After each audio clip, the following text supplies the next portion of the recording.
How do you distinguish reflection, refraction, and diffraction in GED Science? Imagine standing at a pool and tossing a pebble into the water. The ripples spread out in all directions, bouncing off the sides, bending as they pass through different layers, and spreading around obstacles. Waves behave in similar ways in the world of physical science. Today, we're going to see how reflection, refraction, and diffraction are different and how they affect waves like light and sound. Reflection happens when a wave hits a surface and bounces back. Think of shining a flashlight at a mirror. The light hits the mirror and bounces right back to you. That bouncing is reflection.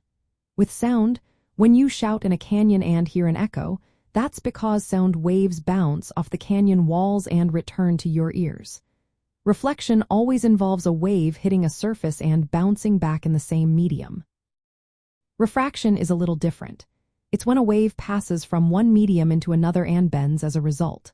For example, when light moves from air into water, it slows down and changes direction. That's why a straw looks bent in a glass of water. In sound, refraction happens when sound waves travel through air layers with different temperatures.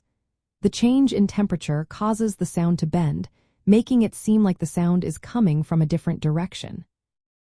Diffraction is the spreading out of waves as they pass around obstacles or through small openings. Imagine sound waves passing through a doorway and spreading into the next room. That's diffraction. Light waves can also bend around edges or go through tiny gaps, creating patterns of light and dark. The bigger the obstacle or the smaller the opening, the more noticeable the diffraction. To tell these apart, remember, reflection is like bouncing a ball off a wall, refraction is like a car turning when it enters a different road, and diffraction is like water flowing around rocks in a stream. Reflection bounces back, refraction bends and changes speed, and diffraction spreads out around obstacles. Knowing these differences helps explain many everyday phenomena, like why you see your reflection in a mirror, why a straw looks bent in water, or how sound travels around corners.